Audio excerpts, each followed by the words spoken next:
Prostetnik Vogon Jeltz heaved his unpleasant green body round the control bridge. He always felt vaguely irritable after demolishing populated planets.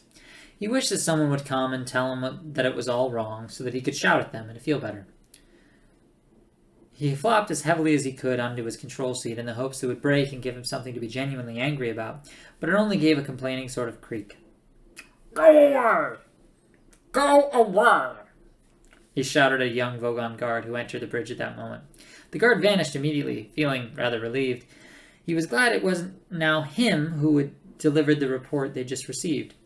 The report was an official release which said that a wonderful new form of spaceship drive was at the moment being unveiled at a government research base on Damagran, which would henceforth make all hyperspatial express routes unnecessary.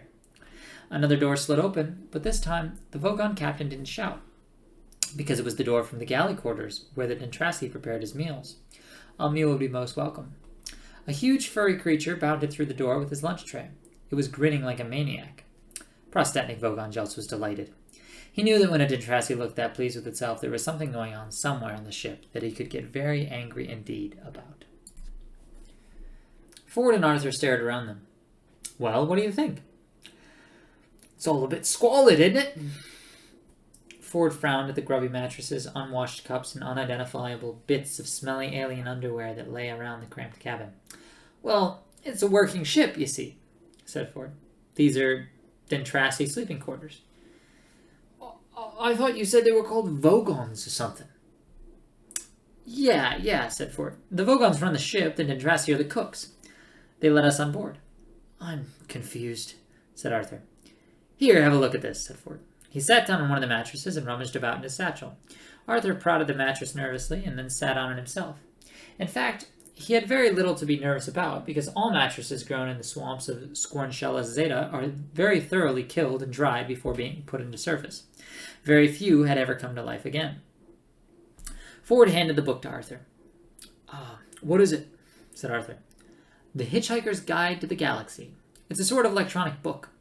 It tells you everything you need to know about anything. That's its job. Arthur turned it over nervously in his hands. I like the cover, he said. Don't panic. It's the first helpful or intelligible thing anybody's said to me all day. I'll show you how it works, said Ford. He snatched it from Arthur, who was still holding it as if it was a two-week dead lark, and pulled it out of its cover. You press this button here, you see, and the screen lights up, giving you the index. A screen, about 3 inches by 4, lit up and characters began to flicker across the surface. You want to know about Vogons, so I enter that name. So, his fingers tap some more keys. And there we are. The words Vogon Constructor Fleets flared in green across the screen. Ford pressed a large red button at the bottom of the screen, and words began to undulate across it. At the same time, the book began to speak the entry as well, in a still, quiet, measured voice. This is what the book said. Vogon Constructor Fleets. Here's what to do if you want to get a lift from a Vogon. Forget it. They're one of the most unpleasant races in the galaxy. Not actually evil, but bad-tempered, bureaucratic, officious, and callous. They wouldn't even lift a finger to save their own grandmothers from the ravenous bug-bladder beast of Trawl without orders signed in triplicate, sent in, sent back, queried, lost, found, subjected to public inquiry, lost again, finally buried in a soft peat for 3 months and recycled as firelighters. The best way to get a drink out of a Vogon is to stick your finger down his throat, and the best way to irritate him is to feed his grandmother to the ravenous bug-bladder beast of Trawl. On no account allow a Vogon to read poetry at you. Arthur blinked at it. What a strange book. How did we get a lift then? That's the point. It's out of date now, said Ford, sliding the book back into its cover. I'm doing the field research for a new revised edition, and one of the things I'll have to do is include a bit about how the Vogons now employ Dentrasi cooks, which gives us a rather useful little loophole.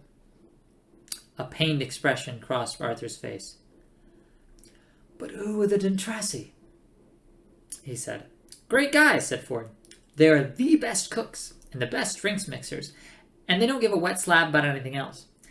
And they'll always help hitchhikers aboard, partially because they like the company, but mostly because it annoys the Vogons, which is exactly the sort of thing you need to know if you're an impoverished hitchhiker trying to see the marvels of the universe for less than 30 Altarian dollars a day. And that's my job. Fun, isn't it? Arthur looked lost. It's amazing, he said, and frowned at one of the other mattresses. Unfortunately, I got stuck on the Earth for rather longer than I intended.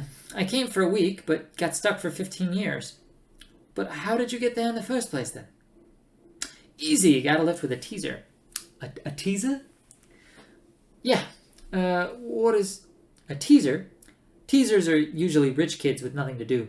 They cruise around looking for planets with which haven't made interstellar contact yet and buzz them. Buzz them. Arthur began to feel that Ford was enjoying making life difficult for him. Yeah, said Ford. They buzz them. They find some isolated spot with very few people around. Then land right by some poor unsuspecting soul whom no one's ever going to believe, and then strut up and down in front of them wearing silly antennae on their head and making beep-beep noises. It's rather childish, really. Ford leaned back on the mattress with his hands behind his head and looked infuriatingly pleased with himself. Ford, insisted Arthur, I don't know if this sounds like a silly question, but what am I doing here? Well, you know that, said Ford. I rescued you from the Earth. And what's happened to the Earth? It's been demolished. Has it? Said Arthur levelly. Yeah, it just boiled away into space. Look, said Arthur, I'm a bit upset about that. Ford frowned to himself and seemed to roll the thought around in his head. Yeah, I can understand that, he said at last. Understand that? Shouted Arthur. Understand that? Ford sprang up. Keep looking at the book, he hissed urgently. What? Don't panic. I'm not panicking. Yes, you are. All right, so I'm panicking. What else is there to do? You just come along with me. And have a good time. The galaxy's a fun place. You'll need to have this fish in your ear. I beg your pardon, said Arthur, rather politely, he thought. Ford was holding up a small glass jar, which quite clearly had a small yellow fish wriggling around inside it. Arthur blinked at him. He wished there was something simple and recognizable he could grasp hold of. He would have felt safe if, alongside the Dentrassi underwear, the piles of Scorncellus mattresses, and the man from Beetlejuice holding up a small yellow fish and offering it to put in his ear, he had been able to see just a small packet of cornflakes. But he couldn't, and he didn't feel safe. Suddenly, a violent noise leapt at them from no source that he could identify. He gasped in terror at what sounded like a man trying to gargle whilst fighting off a pack of wolves. Shush, said Ford. Listen, it might be important. Important? It's the Vogon captain making an announcement on the tannoy. You mean that's how the Vogons talk? Listen, but I can't speak Vogon. You don't need to. Just put this fish in your ear. Ford, with a lightning movement, clapped his hand to Arthur's ear, and he felt the sudden sickening sensation of the fish slithering deep into his oral tract. Gasping with horror, he scrabbled at his ear for a second or so, but then slowly turned goggle-eyed with wonder. He was experiencing the oral equivalent of looking at the picture of two black silhouetted faces, and suddenly seeing it as a picture of a white candlestick. Or of looking at a lot of colored dots on a piece of paper which suddenly resolve themselves to the figure 6 and mean that your optician is going to charge you a lot of money for a pair of new glasses. He was still listening at the howling gargles, but he knew that only now. Oh, he was still listening to the howling gargles, he knew that. Only now it had somehow taken on the semblance of perfectly straightforward English. This is what he heard. Chapter 6. Oh, that's not how howls and gargles sound.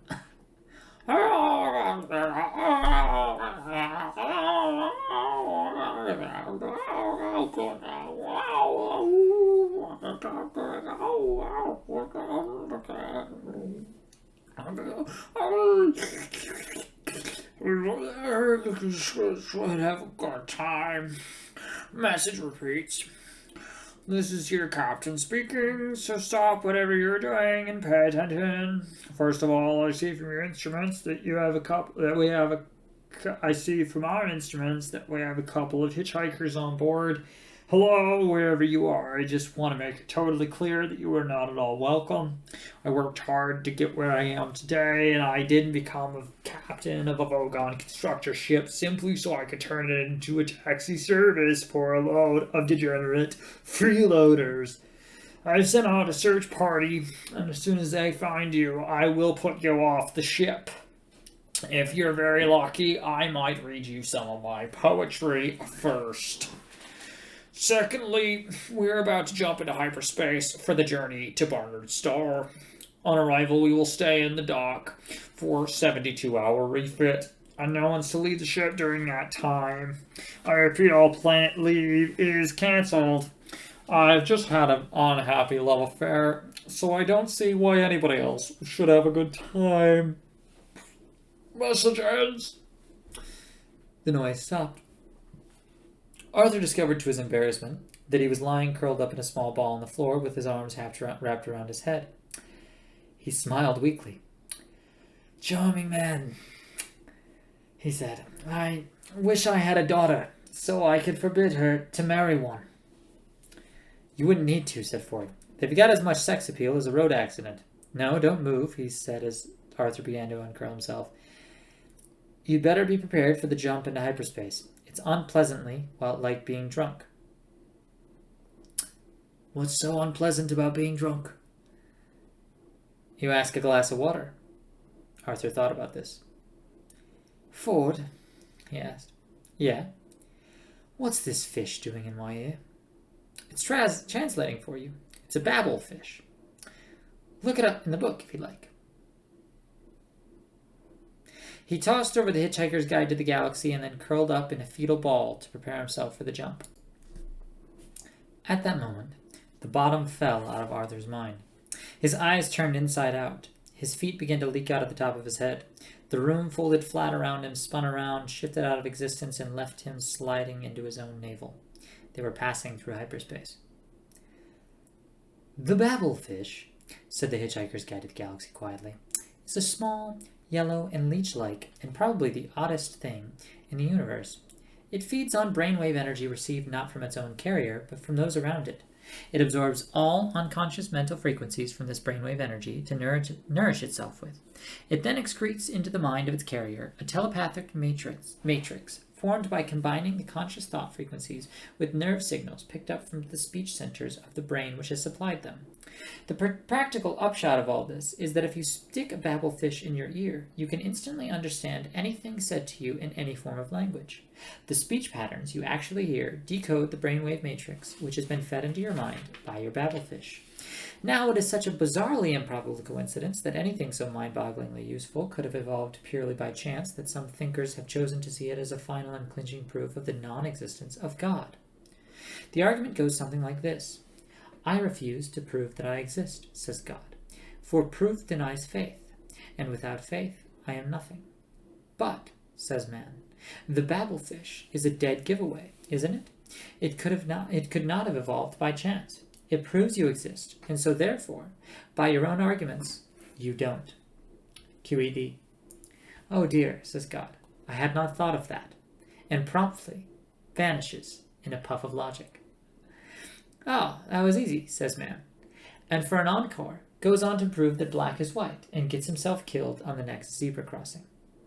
Most leading theologians claim that this argument is a load of dingo's kidneys, but that didn't stop Oolong Caliphate making a small fortune when he used it as a central theme for his best-selling book, Well, That About Wraps It Up for God. Meanwhile, the poor babblefish, by effectively removing all barriers to communication between different races and cultures, has caused more and bloodier wars than anything else in the history of creation.